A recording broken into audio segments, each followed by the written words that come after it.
সূর্যের ক্ষতিকারক রশ্মি কম বেশি কিন্তু আমাদের প্রায় সবার ত্বকেই ক্ষতি করেই থাকে, তাই না?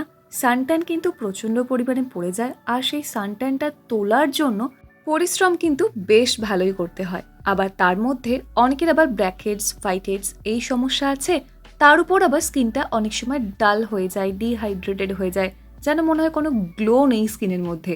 তাই গ্লো ফিরিয়ে আনতে চাইলে, স্কিনকে ক্লিন করতে চাইলে এবং স্কিনকে একটা পলিশিং এফেক্ট দিতে চাইলে না, বাড়িতে থাকা কিছু সহজ উপকরণ দিয়ে আমরা একটা ফেস ওয়াশ বানিয়ে ব্যবহার করব প্রত্যেক দিন, অন্ততপক্ষে একবার, তাহলেই হবে। প্রত্যেক দিন যদি আপনি আপনার স্কিনকে মাত্র 2 থেকে 3 মিনিট দেন, তাহলে কিন্তু প্রত্যেক দিনের ট্যান রিমুভ হয়ে যাবে, স্কিন একদম ফর্সা চকচক করবে। আর এর জন্য আপনাকে বাইরে থেকে কিছু প্রোডাক্ট কিনে ইউজ করার কোনো প্রয়োজন নেই, বাড়িতে থাকা সহজ উপকরণ দিয়ে হয়ে যাবে। চলুন দেখে নিই কীভাবে করবো এটা। প্রথমেই নিয়ে নিতে হবে এখানে নয় একটু বেসন, নয় মুলতানি মাটি, নয় মসুর ডালের গুঁড়ো, তিনটের যে কোনো একটা। আমি এখানে বেসন ব্যবহার করছি।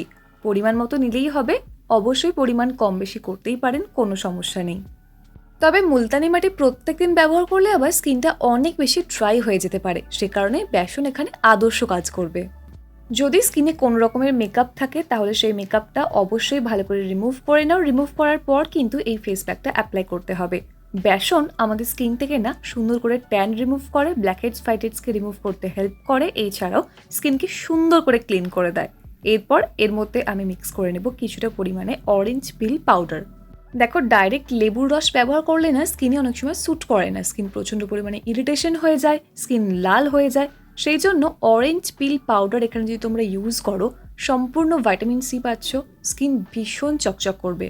কমলা লেবুর খোসা না স্কিন থেকে ট্যান রিমুভ করতে ভীষণ ভালো কাজ করে, এছাড়াও হালকা ফুলকা যদি দাগ ছোপ থাকে সেটাকে রিডিউস করতে হেল্প করে। তাই কমলা লেবুর খোসা কিন্তু অবশ্যই দেওয়া দরকার, মোটামুটি 1/2 টিস্পুন মতো দিও, তাহলেই হবে।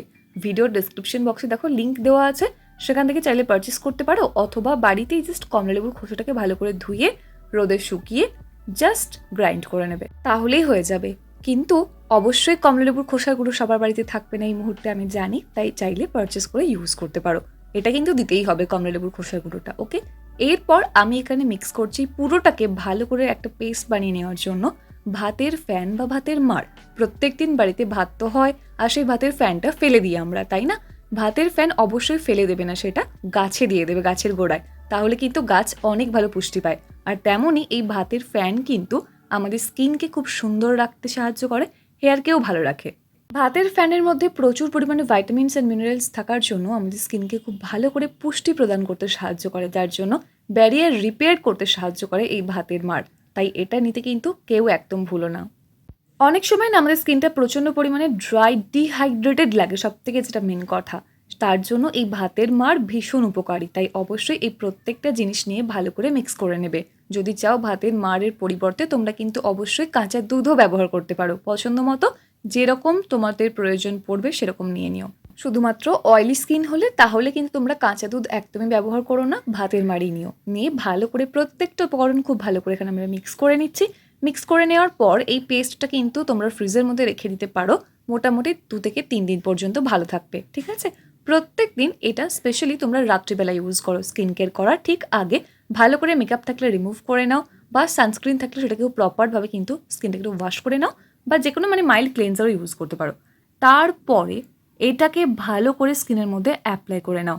অ্যাপ্লাই করে রেখে দাও মাত্র 1 থেকে 2 মিনিটের জন্য, বেশিক্ষণ রাখার কিন্তু কোনো প্রয়োজন নেই। 1 থেকে 2 মিনিট রাখলেই, প্রত্যেক দিন যদি তোমরা এটা করতে পারো, দেখবে স্কিন অনেক বেশি ব্রাইট হচ্ছে, স্কিন হাইড্রেটেড লাগছে, ডিহাইড্রেটেড একদম লাগছে না, স্কিনটা ভীষণ পরিমাণে ফ্রেশ লাগছে।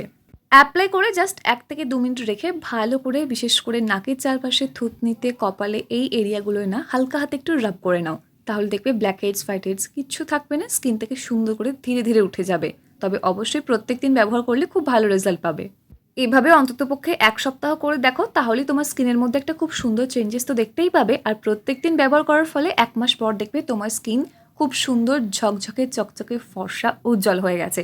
তাই অবশ্যই রেমেডিটা ব্যবহার করো। ব্যবহার করার পর কেমন লাগলো সেটা কিন্তু কমেন্ট সেকশনে এসে জানাতে আমাকে একদম ভুলো না। 12 বছরের উপরে ছেলে মেয়ে এটা যে কেউ ব্যবহার করতে পারো, কোনো সমস্যা নেই, ত্বকের জন্য এটা খুবই ভালো মানের একটা ফেস ওয়াশ। শুধু খেয়াল রেখো, এটা ইউজ করার পর স্কিন অনেক বেশি ক্লিন হয়ে গেছে, তো এখন কিন্তু অবশ্যই আমাদের যে কোনো একটা ময়শ্চারাইজারের প্রয়োজন হবে। ভিডিও ডেসক্রিপশন বক্সে অনেক ধরনের ময়শ্চারাইজেশনের অপশন দেওয়া আছে, স্কিন টাইপ অনুযায়ী দেখে নিও, সেখান থেকে পারচেস করে তোমরা ইউজ করতে পারো। ভিডিও হেল্পফুল হলে like, comment, share and subscribe করতে একদম ভুলো না। দেখা হচ্ছে নেক্সট অন্য কোনো video. Till then take care and bye bye, and finally thank you for watching this video.